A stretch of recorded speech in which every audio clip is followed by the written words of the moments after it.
our social studies magazine about the early explorers. So follow along with me as I read the top part, and then I'll call on people to come over and read different captions. So, the legacy the explorers left behind was more than just one of conquest, though that was a big part of it. The movement of peoples between continents changed world cultures and ecosystems, or networks of living things. Excuse me.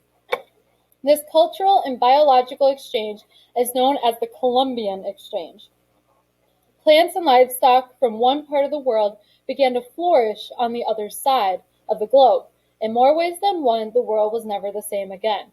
Because if you guys think about it, when people would travel to new lands, they would bring like certain crops and seeds with them and start to plant them there. So plants that once never grew in North America or in the Americas suddenly were growing because explorers brought them with them. Same with animals. Some of them would bring animals on their boats, and if they survived, then suddenly they were in the Americas when they never used to be in the Americas. Philip, go ahead. Raise your hand if you would like to read where it says Christopher Columbus.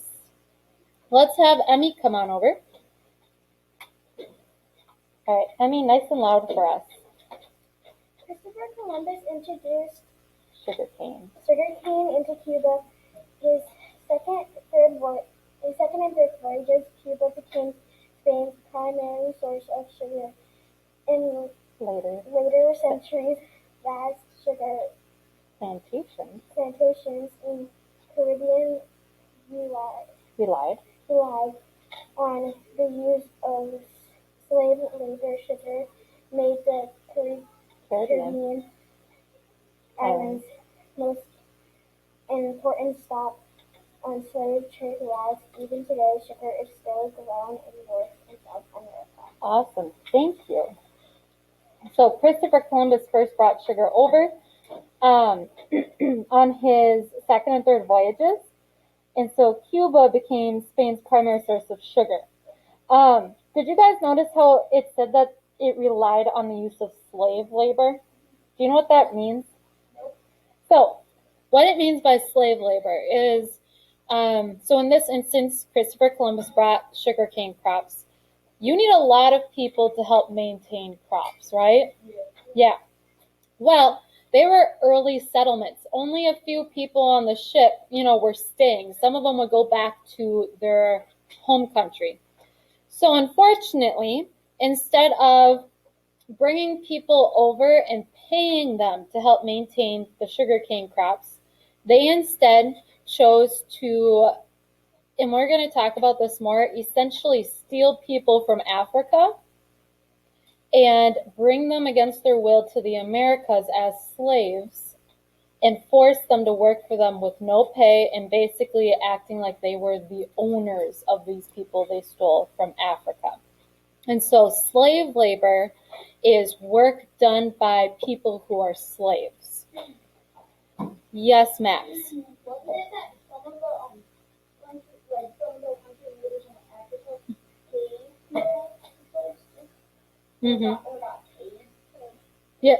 Yeah, people were paid to kidnap people and bring them into the slave trade. Yes, and we're going to talk about this too. But at first, people weren't taking people from Africa. At first, when they came over, they would use Native Americans as their slaves. But do you know what was happening to the Native Americans?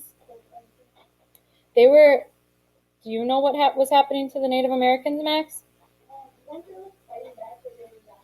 Well, okay. A couple things. Native Americans were dying either in battles against the explorers and the colonialists who were coming over and saying, this is our land now, so either dying in battle, or do you guys remember the diseases we were talking about that killed lots of Native Americans because their immune systems had never been exposed to it? They were dying off. So then they no longer had Native Americans to force to do the work. So that's when they started taking people from Africa. Chanel.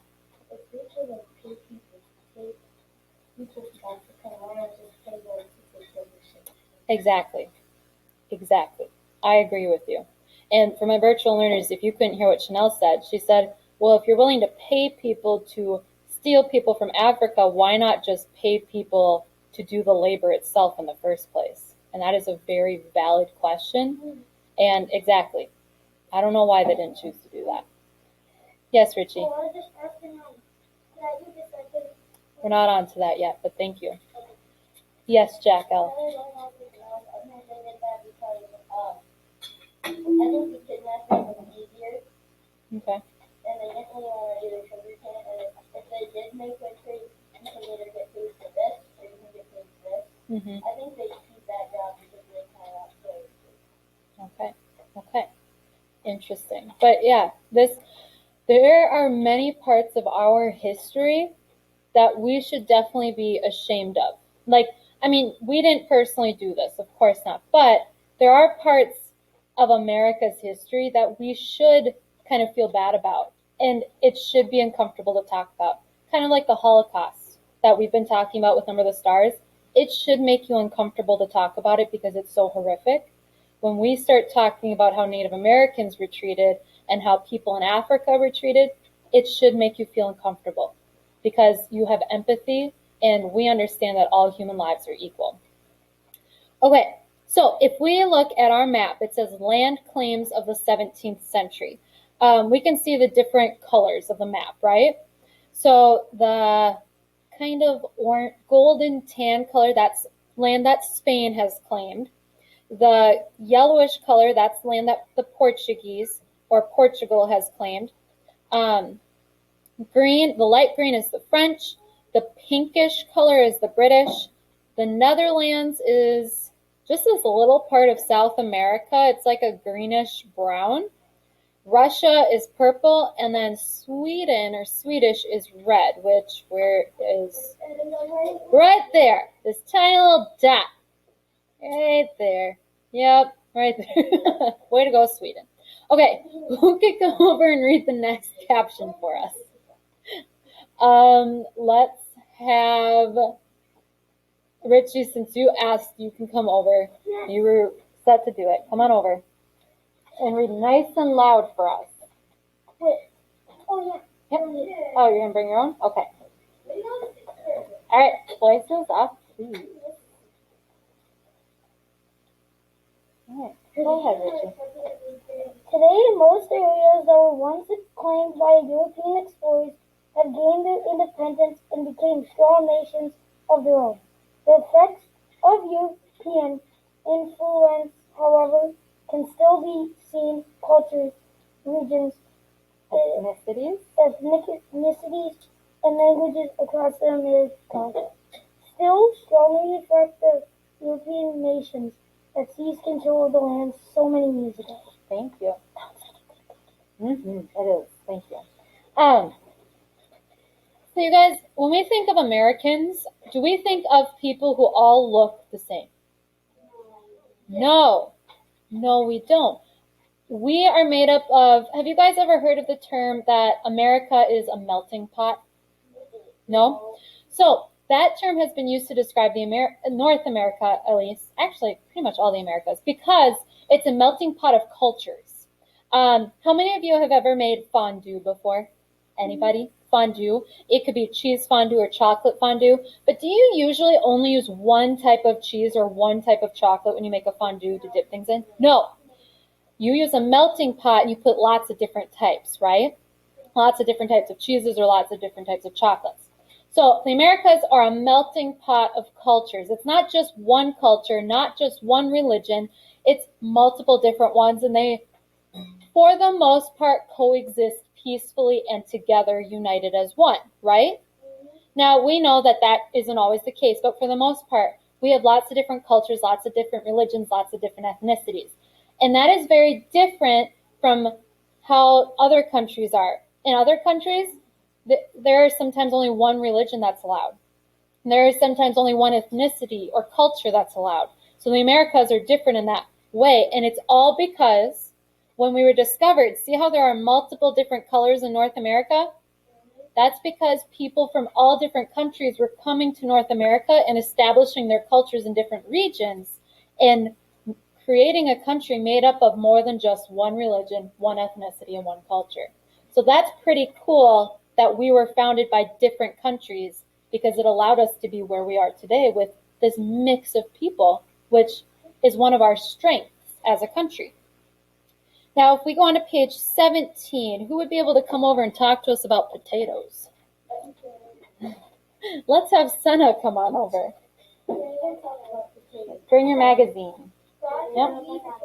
Yep. Page 17, potatoes. All right, speak nice and loud for us, Senna. Potatoes were a New World plant that flourished across Europe. Many European nations soon added potatoes to their diets. Some areas relied heavily on this crop for food.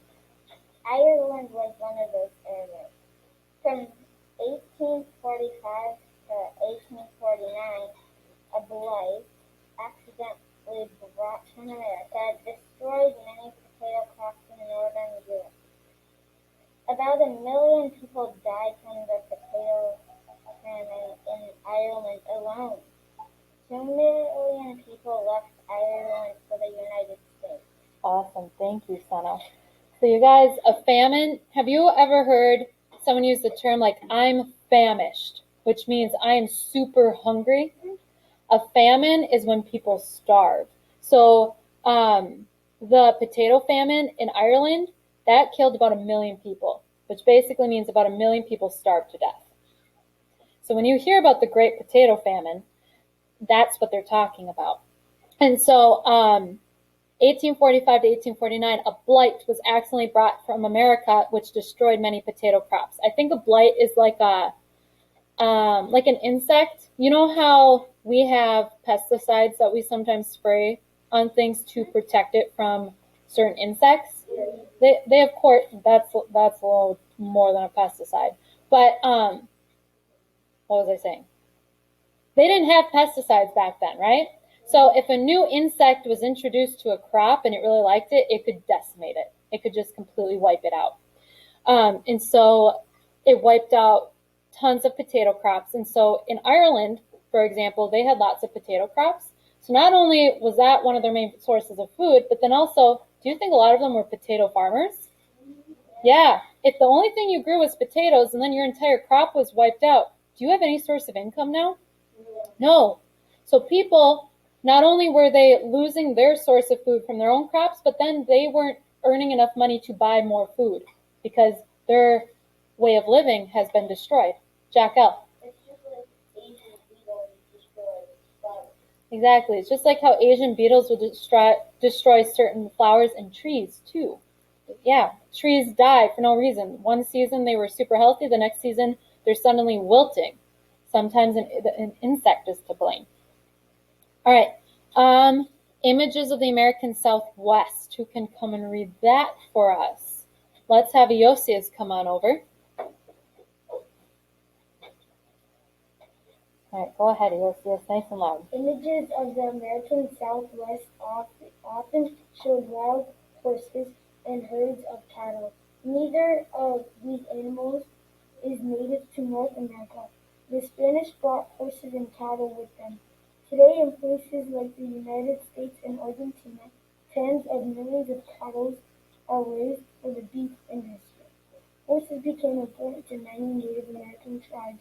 They have been central to tribal traditions for hundreds of years. Nice job.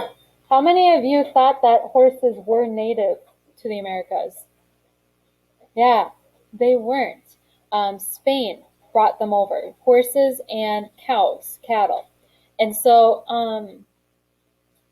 in lots of paintings, Native Americans are depicted riding horses, right? They weren't originally here. They were brought over by settlers who came over from Spain. So it's really interesting to notice. And the fact that now in America, a lot of our diets, beef is a big part of it, right? Yeah, and that was never native to us either. So all the cattle ranches we have, or even packs of wild horses that run, they wouldn't have been here if it wasn't for Spain bringing them to us. All right, who can talk to us about disease? Let's have Allison come on over.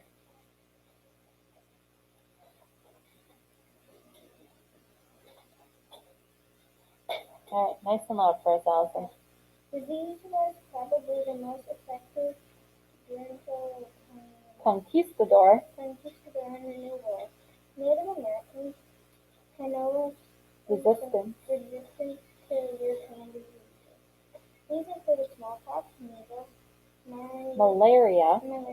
yellow fever, influenza, and chickenpox. The deadliest was smallpox. Estimates put the death toll in the Americans at nearly 90% of the population in some regions. Across the hemisphere, these villages disappeared. Nice job. So those diseases we talked about, you guys were wondering which diseases kind of wiped out a bunch of Native Americans when explorers came over. It was these ones. How many of you have ever had chicken pox? Anyone in here have chicken pox?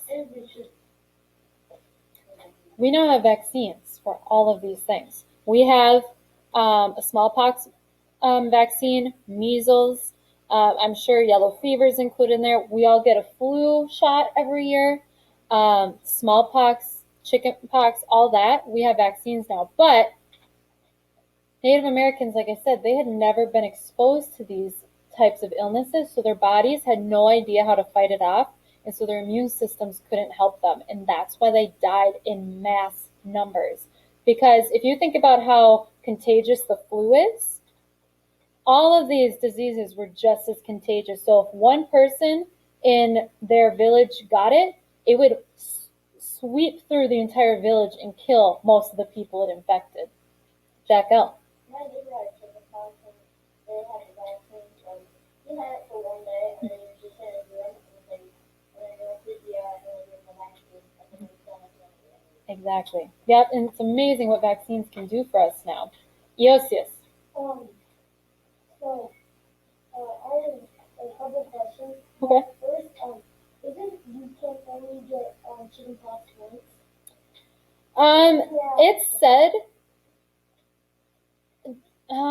It said that you can only get it once. However, I don't think that's like a rule. Just usually you only get it once. It's kind of like how if you've ever had mononucleosis, mono stands for one because I used to think you could only get mono once in your life, but people have gotten it more than once in their life. It's just usually you only get it once in your life. Yeah. What was your other question, Eosius?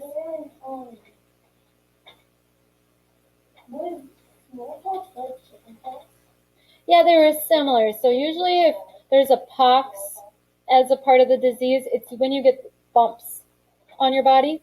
So just like with chicken pox, you would get bumps on your body. And you can see in these pictures, see how they have markings all over? This is depicting smallpox. And so yeah, you would get raised reddish brown bumps all over your body. That I don't know if they itch, they might hurt really bad. They'd either itch or hurt. But yeah, it was not fun. It was not fun. Addie. My mom had measles and chickenpox. Mm-hmm. Smallpox and chickenpox. Yeah. And then my little baby Annika, she got chickenpox 2 months ago. Oh my goodness. But our immune systems know how to fight it off for the most part now. Yeah. Mm-hmm. Native Americans, their immune systems didn't know how. Emmy. What is malaria and yellow fever? So malaria you most commonly get from mosquitoes. So we have a malaria vaccine. But that's why if you travel, have you guys ever gone to the doctor and they ask you or your parents, have you traveled outside of the United States in like X amount of days? It's because if you go to certain parts of the world where malaria is more prevalent, then the doctor knows, okay, Grayson was out of the country, so we need to take these other diseases into account when he's telling us his symptoms, because it could be one of those diseases from a country he visited, okay? And then yellow fever, it's like a really bad fever. It's like, I think it's similar to influenza, but I think, and I could be wrong, but I think the reason why they call it yellow fever is the disease does something to where it affects the white of your eyes and makes it more yellow than white. And so that's why they would call it yellow fever. Or your skin would be more yellow than normal. Yeah, just because it affected something in your body that controlled those two things. Max.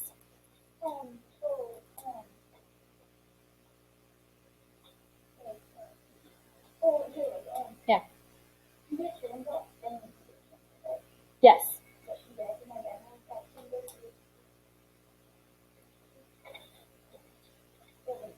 Mm-hmm. Yeah, there are certain things, if you catch it, it just kind of always stays with you.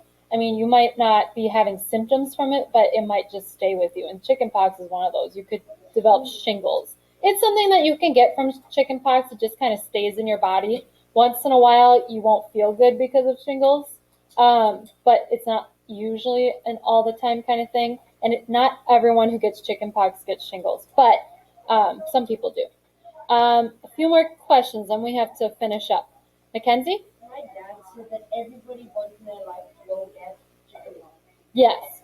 It's just whether you've had the vaccine, your body fights it off without showing any symptoms, or you show some symptoms and you need to go get the vaccine. Either of those. Yep.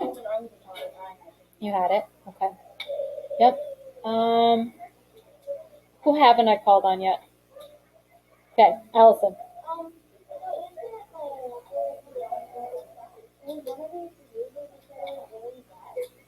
They all were.